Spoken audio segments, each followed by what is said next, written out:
ଓଡ଼ିଶା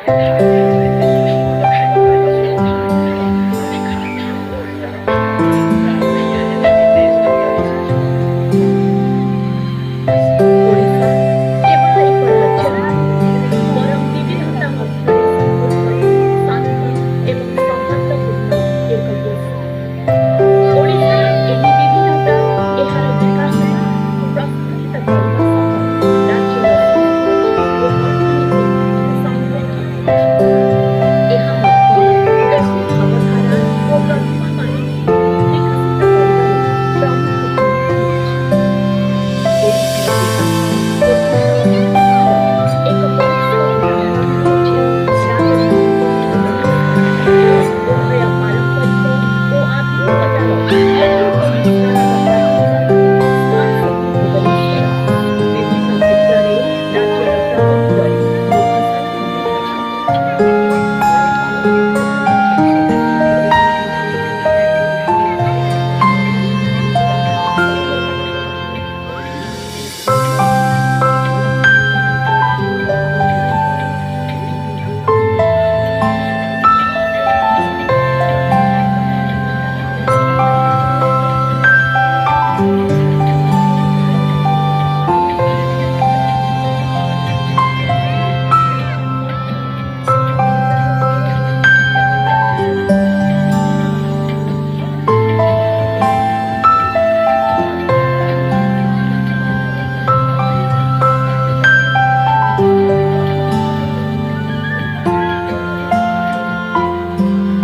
ସାରା ଦେଶରେ ପ୍ରସିଦ୍ଧ ମହେନ୍ଦ୍ରମାଳିନୀ ଭୁବନେଶ୍ୱରରେ ଥିବା ସହସ୍ର ପ୍ରତ୍ୟେକ ବ୍ୟକ୍ତିଙ୍କୁ ମିଳିବ ଉପଯୁକ୍ତ ସୁଯୋଗ। ଏହି ମହାପୁରୁଷଙ୍କ ଆଦର୍ଶରେ ଅନୁପ୍ରାଣିତ ହୋଇ ଓଡ଼ିଶା ଶିକ୍ଷା, ପ୍ରଯୁକ୍ତି ବିଦ୍ୟା ଏବଂ ସମାଜ କଲ୍ୟାଣ ଆଦି କ୍ଷେତ୍ରକୁ ପ୍ରାଥମିକତା ଦେଇଆସୁଛି। ଏହି ଭବିଷ୍ୟତ ଗଠନ ଆମ ନିଜ ହାତରେ ଏବଂ ଏହା ଅସୀମ ସମ୍ଭାବନାମୟ। ଆସନ୍ତୁ ଏହି ସମ୍ଭାବନାକୁ ବାସ୍ତବରେ ରୂପାୟିତ କରିବା ଏବଂ ଆଗକୁ ବଢ଼ିବା। ଆଜି ସନ୍ଧ୍ୟାର ଏହି କାର୍ଯ୍ୟକ୍ରମକୁ ଉପଭୋଗ କରିଥିବାରୁ ଆପଣମାନଙ୍କୁ ଅନେକ ଅନେକ ଧନ୍ୟବାଦ।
ବିବିଧତା ଲାଗି ପରିଚିତ ଓଡ଼ିଶା ବ୍ୟଞ୍ଜନବାଦ ହିଁ ବାଦ ପଡ଼ିବ କେମିତି?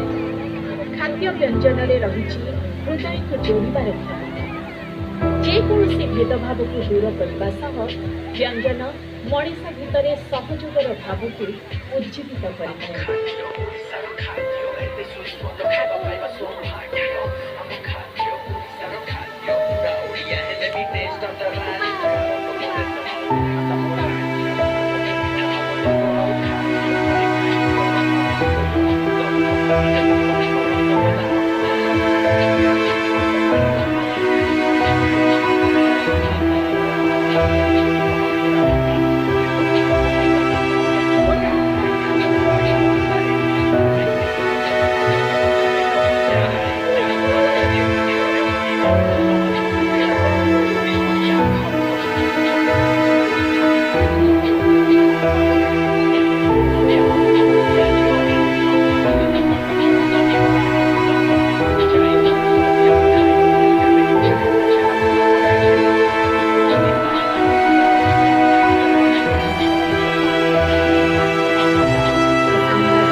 कुछ तो नशा होगा।